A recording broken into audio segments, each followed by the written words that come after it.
Let's talk about the future. Prince Louis. Is there anyone in Britain or the world that didn't smile or was happy or grinned when they saw little Louis wearing a bucket hat at the Glasgow Commonwealth Games? It was a surprise to see him there. It was only his second public engagement he's 8, so in his short life. I think there was one big help out during the coronation just over 3 years ago. Were you glad to see him, or should we see more of him?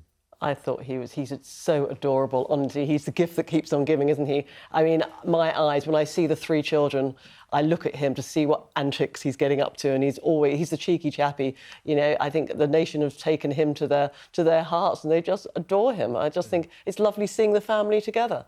And clearly, you know, and the first time in Scotland that they've all been together on an engagement. So honestly, it warms the heart. He's the joker, isn't he? He's the joker in the pack. But it fascinates me, as you say, seeing all 3 of them together, because, I mean, Charlotte's the one that really impresses me. I mean, I think George looks like he's slowly coming out of his shell. I've thought over the last few years he looks quite shy and not particularly confident. Looks like he's sort of a bit worried about, you know, his future and what he's going to have to do. But he seems to be sort of loosening up, and you know, we've seen him at sporting events and seen him at football matches with his dad, and he's loosening up. But Charlotte, to me, looks like she's going to be an absolute star. I mean, there was one picture up in Glasgow where she was sort of like that, looking at Prince Edward, and it was almost like she was the adult and he was the child, you know. And it was and really sort of, you know, looking at him as if to say, yes, you know, I'm not quite sure what you're talking about there. So she looks a bit like the Queen when she was a child, and Churchill said he'd never seen anyone so mature for their age. I mean, she looks very mature for her age, I think, and very, very bright. So it's great to see them out and about. But if they're not going to overdo it, are they? They're going to protect them, you know, and have them, you know, on these sort of occasions where it's sporting events and they're comfortable, but not overexpose them too quickly. Yeah. Well, that's what I was going to ask. William and Catherine are obviously slowly... they understand that there's interest in their children and that they will have big jobs in the future. But what are the pitfalls? Because we want to see them every week now, don't we? What are the pitfalls here for the Wells family and Louis? Well, they don't want them overexposed. As Phil's just said, you know, it's taken some time for George to actually sort of find his feet and come out of his shell a bit. What you don't want is to knock that confidence out. I think going to Eton will be good for him. Yeah, but by too much exposure. And they are very, very protective. So I suspect we won't see any images of the family probably until September now. I think they'll keep them out and give them the most normal upbringing and summer holidays like, you know, everybody else. So I suspect we won't see any images of them. I mean, Harry used to complain about, you know, intrusion and his mother being hunted and people taking a picture of his mother and remembering her in tears and stuff as a young boy. These are the kind of pitfalls I'm talking about. Are the children, you know, going to have that childhood that their parents want them to have? I think being at Eton's going to help George, because he's fairly protected there. I mean, William and Harry were pretty much left alone there. I mean, there were a few paps hanging around selling photographs to foreign magazines, but the British press basically left them alone. They're going to make friends there. They're going to have friends there that they already know, probably, or he's going to know. So I think that's going to be the making of him. And their parents. His parents are 5 minutes down the road. I mean, he can always go home to mum if there's a problem. So you know, he's 13 now. He's going to have a few years there, and I think that's really going to, you know, mature him. And there'll be a lot of interests there. I think he can get involved in the cadet force if he wants. You know, and all sorts of sporting things and drama or whatever, and I think that's really going to sort of bring him out. Yeah, and he'll find his feet. Yeah. I think they'll probably look for a different school for Charlotte. I mean, some of these schools they've been looking at recently where people were speculating that they were looking for George. I think some of those are looking for Charlotte, possibly go to Marlborough or possibly go to, I forget the name of it now. Oundle. Yeah, school up north, yeah. So that might be nice for her, you know. Do you think Louis is aware of, okay, I think 8 years old, do you think he's aware of not his adulation, but the interest that the public have in him?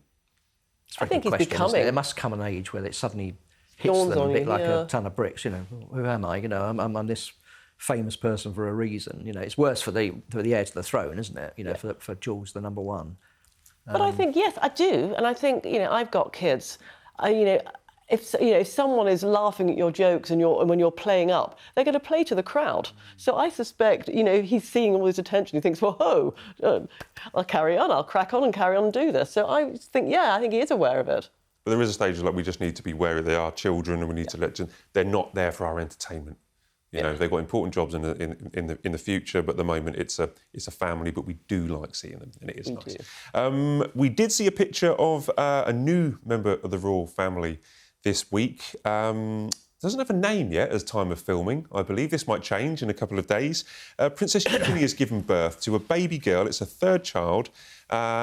She weighed in at £6 9 ounces.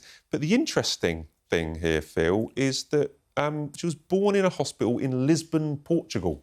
Yeah, well, it's starting to become a pattern now, isn't it? So, because Lilibet, Harry and Meghan's daughter, of course, was born abroad in California. So now we've got another one in Portugal. So they spend a lot of time out there. At least he won't be, the child, she'll be able to jump the queues, won't she? If she gets a joint passport, she won't have to wait at the airport when she's older. No, but putting flippancy aside, they'll be delighted to have had a daughter, having had two sons. It's quite interesting, actually, because for years and years, the royals only had two children, didn't they? That was very much down to Prince Philip, having had 4 children himself. He got very, very concerned in the 60s and 70s about overpopulation of the world, and he thought that was the biggest threat to them. I mean, funnily enough, it's now gone quite far the other way. In quite a few countries, the populations are falling. But this was something that he was very, very concerned about, that it was ruining the habitat for animals, and his involvement with the World Wildlife Fund, etc.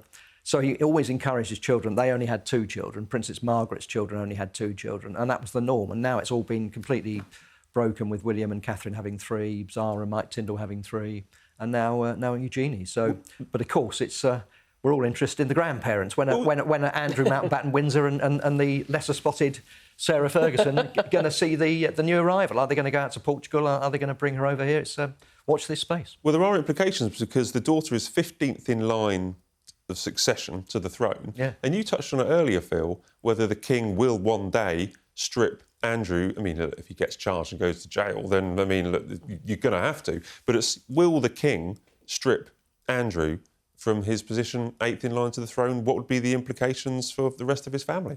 Well, who does that? Is it the king doing it, or is it government? Is it legislation that has to be put in place for the line of succession to be altered?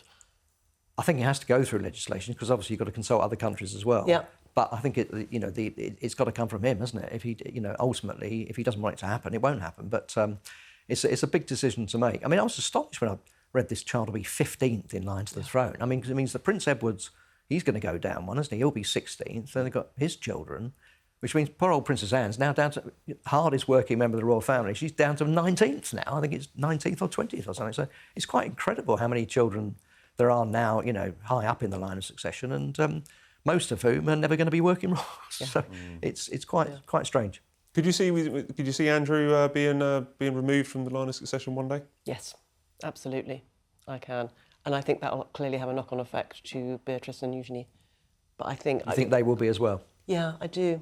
Even though they're still princesses and they've still got their HRH titles. Councillors of State. And Councillors of State. So I do think there will be a question mark about whether they keep their line of succession. But then it depends on sort of whether the police will actually charge Andrew. I mean, that's still ongoing. We don't know how long that's going to last for. No. That investigation could go on for certainly if years. He's convicted, it's going to be very difficult to keep him, isn't it? Yeah. If he's not charged or he's found not guilty in a court, he could turn around and say, I'm completely innocent. Yeah.